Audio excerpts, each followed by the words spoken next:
देखते हैं हम साइंस के कुछ क्वेश्चन जो इस प्रकार हैं, जो परीक्षा में कई बार पूछे जाते हैं और परीक्षा में आए हुए भी हैं। देखते हैं हम। पहला क्वेश्चन हमको दिया गया है, जैसे हमको क्वेश्चन दिए गए हैं 20, हमने 20 क्वेश्चन लिए हैं, 20 क्वेश्चन। इसको हम पहला क्वेश्चन देखते हैं। पहला क्वेश्चन हमको दिया गया है कि आमाशय कितने भागों में विभाजित होता है। क्या बोला गया है हमारा पहला क्वेश्चन, आमाशय कितने भागों में विभाजित होता है। पहला ऑप्शन हमको दिया है 2, सेकंड नंबर पे दिया है 3 और थर्ड नंबर पे दिया है 4 और चौथे नंबर पे दिया है 5। आमाशय कितने भागों में विभाजित होता है, तो इसका हमारा राइट आंसर होगा ऑप्शन नंबर बी। कितने भागों में विभाजित होता है, 3 भागों में। आमाशय कितने भागों में विभाजित होता है, 3 भागों में। अगला क्वेश्चन देखते हैं। अगला क्वेश्चन हमसे बोला गया है कि वसा का इमल्सीकरण किस रस के कारण होता है। ये इमल्सीकरण लिखा है, कारण की जगह कर्ण। वसा का इमल्सीकरण किस रस के कारण होता है, तो पहला हमारा दिया है आंत्र रस, दूसरा दिया है अग्नाशय और बी नंबर पे दिया है पित्तरस और डी नंबर पे दिया है हमको इनमें से कोई नहीं। जो भी जिसका राइट आंसर है वो हमें बताना है। तो इसका हमारा राइट आंसर होगा वसा का इमल्सीकरण पित्तरस के कारण होता है। ठीक, किसके कारण, पित्तरस के कारण।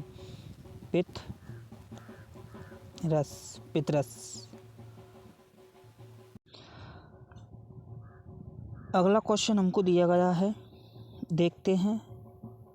अगला क्वेश्चन दिया है हमको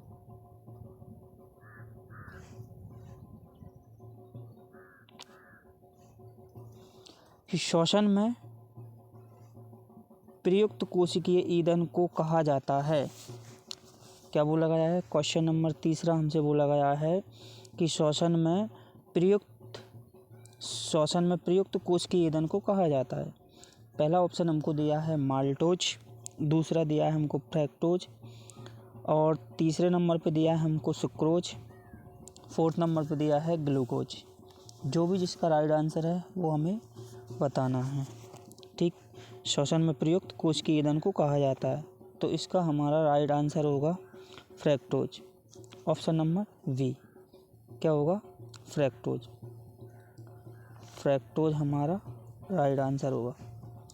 क्वेश्चन नंबर अगला, क्वेश्चन नंबर 4 हमसे बोला गया है ये शहद होगा, शहर नहीं शहद, ये यहाँ पे द होगा। शहद का प्रमुख घटक है, तो इसका हमारा क्या है, राइट आंसर हमें बताना है। जैसे पहला हमको ऑप्शन दिया है माल्टोज, दूसरा दिया है फ्रैक्टोज, हमारा ये क्या दिया है, फ्रैक्टोज इसमें ये दिया है फ्रैक्टोज, सुक्रोज और ग्लूकोज। जो भी हमारा राइट आंसर है उसको हमें बताना है, यानी कि इसका हमारा राइट आंसर होगा फ्रैक्टोज। शहद का प्रमुख घटक कौन सा है, तो शहद का हमारा प्रमुख घटक है फ्रैक्टोज। क्या होगा, फ्रैक्टोज। क्वेश्चन नंबर अगला हमसे बोला गया है पीलिया किस अंग में खराबी व विकार आने से होता है। क्या बोला गया है कि पीलिया किस अंग में खराबी व विकार आने से होता है। पहला ऑप्शन दिया हमको आंत, ऑप्शन नंबर बी दिया है यकृत, ऑप्शन नंबर सी दिया है आमाशय और ऑप्शन नंबर डी दिया है हमको अग्नाशय। जो भी जिसका राइट आंसर है वो हमें बताना है। तो इसका हमारा राइट आंसर होगा ऑप्शन नंबर बी। क्या होगा, यकृत।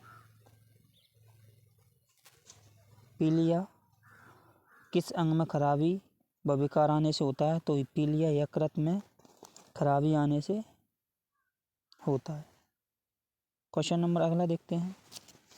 अगला क्वेश्चन हमसे बोला गया है ऐसा पशु जो अपेक्षाकृत अधिक ग्रीष्म ताप को सहन कर सकता है।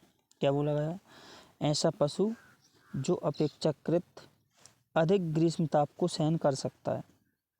पहला ऑप्शन दिया है हमको भैंस, दूसरा दिया है हमको गाय, तीसरे नंबर पे दिया है बकरी और चौथे नंबर पे दिया है हमको गधा। जो भी जिसका राइट आंसर है वो हमें बताना है। तो इसका हमारा राइट आंसर होगा ऑप्शन नंबर सी। क्या होगा, बकरी। इसका राइट आंसर क्या होगा? बकरी। क्वेश्चन नंबर अगला हम देखते हैं 7 नंबर का। एलियम सैपा वैज्ञानिक नाम है। ऑप्शन नंबर पहला दिया है गाजर का, सेकंड नंबर पे दिया है टमाटर, आलू या प्याज। जो भी जिसका राइट आंसर है वो हमें बताना है। क्या एलियम सैपा वैज्ञानिक नाम है? तो किसका है? हमारा प्याज का। इसका राइट आंसर क्या होगा? हमारा प्याज, ऑनियन। अगला क्वेश्चन देखते हैं। क्वेश्चन नंबर 8 हमसे बोला गया है कोशिकाओं के समूह को कहा जाता है। क्या बोला गया है? कोशिकाओं के समूह को कहा जाता है। ऑप्शन नंबर पहला हमको दिया है ऊतक, ऑप्शन नंबर बी दिया है हमको अंग, ऑप्शन नंबर सी दिया है शरीर और डी नंबर पे दिया है इनमें से कोई नहीं। जो भी जिसका राइट आंसर है वो हमें बताना है कि कोशिका के समूह को कहा जाता है। तो इसका राइट आंसर होगा ऑप्शन नंबर ए। क्या कहा जाता है? ऊतक। कोशिका के समूह को क्या कहा जाता है? ऊतक। ये हमारा राइट आंसर है। अगला क्वेश्चन हमसे बोला गया है मुख में स्टार्च का शर्करा में पाचन किस एंजाइम के द्वारा होता है? क्या बोला गया है? मुख में स्टार्च का शर्करा में पाचन किस एंजाइम के द्वारा होता है? एमाइलेज, टाइलिन, पेप्सिन या लाइपेज। जो भी जिसका राइट आंसर है वो हमें बताना है। तो इसका हमारा राइट आंसर होगा ऑप्शन नंबर बी, टाइलिन। तो इसका आंसर क्या होगा? हमारा टाइलिन। अगला क्वेश्चन देखते हैं। अगला क्वेश्चन हमसे बोला गया है क्वेश्चन नंबर 10। रक्त में हीमोग्लोबिन बनाने के लिए निम्नलिखित में से क्या आवश्यक है? क्या बोला गया है? रक्त में हीमोग्लोबिन बनाने के लिए निम्नलिखित में से क्या आवश्यक है? तो पहला ऑप्शन दिया है हमको वसा, दूसरे नंबर पे दिया है आयरन, तीसरे नंबर पे दिया है कैल्शियम और चौथे नंबर पे दिया है प्रोटीन। जो भी जिसका राइट आंसर है वो हमें बताना है। तो इसका हमारा राइट आंसर होगा ऑप्शन नंबर बी, आयरन। तो इसका राइट आंसर क्या होगा? हमारा आयरन। रक्त में हीमोग्लोबिन बनाने के लिए निम्नलिखित में से क्या जरूरी है? तो आयरन। क्वेश्चन नंबर अगला हमसे बोला गया है कौन सा विटामिन हमारे शरीर में सबसे अधिक तीव्रता से बनता है? Vitamin A, vitamin B, vitamin C और विटामिन डी। जो भी राइट आंसर है वो हमें बताना है। तो इसका हमारा राइट आंसर होगा विटामिन डी। कौन सा विटामिन? विटामिन डी अधिक तीव्रता से बनता है। ठीक। अगला क्वेश्चन हमसे बोला गया है क्वेश्चन नंबर अगला हमसे बोला गया है कि दूध का सफ़ेद रंग किस कारण से होता है? क्या बोला गया है? दूध का सफ़ेद रंग किस कारण से होता है? पहला ऑप्शन दिया है नियासिन, दूसरे नंबर पे दिया है हमको कैरोटीन, तीसरे नंबर पे दिया है सी नंबर पे लाइकोपिन और चौथे नंबर डी नंबर पे दिया है केसीन। जो भी जिसका राइट आंसर है वो हमें बताना है। तो दूध का सफ़ेद रंग किसके कारण होता है? ऑप्शन नंबर डी, केसीन के कारण। किसके कारण? केसीन के कारण। अगला क्वेश्चन देखते हैं। अगला क्वेश्चन हमसे बोला गया है क्वेश्चन नंबर 13। कोशिकाओं में प्रोटीन का संश्लेषण किसके द्वारा किया जाता है? क्या बोला गया है? कोशिका में प्रोटीन का संश्लेषण किसके द्वारा किया जाता है? माइटोकॉन्ड्रिया के द्वारा, गोल्गी काई के द्वारा, न्यूक्लियस के द्वारा या राइबोसोम के द्वारा। जो भी जिसका राइट आंसर है वो हमें बताना है। तो देखते हैं इसका राइट आंसर क्या है हमारा। इसका राइट आंसर होगा हमारा ऑप्शन नंबर डी। क्या? राइबोसोम के द्वारा। किसके द्वारा? राइबोसोम के द्वारा। ठीक। क्वेश्चन नंबर अगला हमसे बोला गया है कि अम्लीय या क्षारीय पदार्थ को जांचने के लिए किस रासायनिक तत्व का प्रयोग किया जाता है? क्या बोला गया है? अम्लीय या क्षारीय पदार्थ को जांचने के लिए किस रसायन का प्रयोग किया जाता है? ठीक। इंडिकेटर, प्रमोटर, कैटेलिस्ट या न्यूट्रलाइजर। क्या होगा? तो इसका हमारा राइट आंसर क्या होगा? इंडिकेटर। क्या होगा? इंडिकेटर हमारा राइट आंसर होगा। अगला क्वेश्चन देखते हैं। अगला क्वेश्चन हमसे बोला गया है ध्वनि की तीव्रता मापने की इकाई को क्या कहा जाता है? कैंडेला, एम्पियर, समुद्री मील या डेसिबल। ध्वनि की तीव्रता मापने की इकाई को क्या कहा जाता है? हम क्या बोलते हैं? डेसिबल। क्या बोलते हैं? डेसिबल। इसका हमारा राइट आंसर क्या होगा? डेसिबल। डेसिबल। अगला क्वेश्चन देखते हैं। अगला क्वेश्चन हमसे बोला गया है निम्न में से प्रकाश संश्लेषण किस में नहीं होता है? कवक में। पहला हमसे क्या बोला है? कवक में। ऑप्शन नंबर बी बोला गया है नीम में। ऑप्शन नंबर सी बोला गया है बबूल में। और ऑप्शन नंबर डी बोला गया है पीपल में।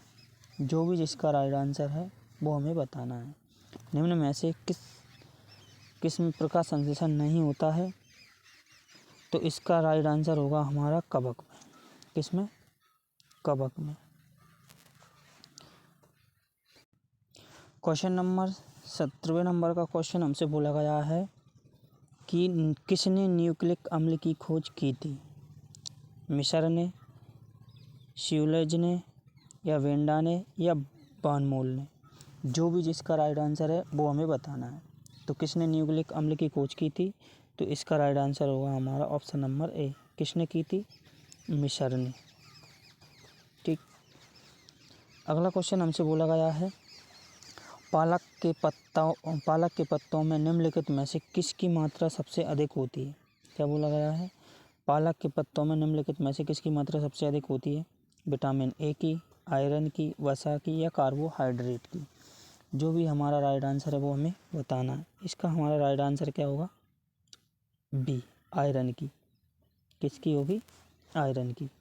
अगला क्वेश्चन हमसे बोला गया है कोशिका को आकार में मापा जाता है। कोशिका को किस में मापा जाता है? आकार में मापा जाता है। मिलीमीटर में, सेंटीमीटर में, मीटर या माइक्रोन में। जो भी जिसका राइट आंसर है वो हमें बताना है। तो इसका हमारा राइट आंसर होगा माइक्रोन में। कोशिका को आकार किस में मापा जाता है? माइक्रोन में। ठीक। अगला क्वेश्चन हमसे बोला गया है क्वेश्चन नंबर 20 मानव शरीर का सामान्य तापमान कितना होता है? 98.6 डिग्री सेल्सियस या 98.6 डिग्री फ़ारेनहाइट या 37 डिग्री फ़ारेनहाइट या 40 डिग्री सेल्सियस। जो भी जिसका राइट आंसर है वो हमें बताना है। तो इसका हमारा राइट आंसर होगा option number B, 98.6 degree Fahrenheit. ये हमारा राइट आंसर होगा। ये हमारे साइंस के कुछ महत्वपूर्ण इम्पोर्टेंट क्वेश्चन हैं जो परीक्षाओं से संबंधित हैं और कई बार परीक्षाओं में आए हुए भी हैं। ये हमने 20 क्वेश्चन किए हैं। जो आपको अच्छे लगें तो वीडियो को लाइक करें और चैनल को सब्सक्राइब करें और ज़्यादा से ज़्यादा शेयर करें। ओके, धन्यवाद।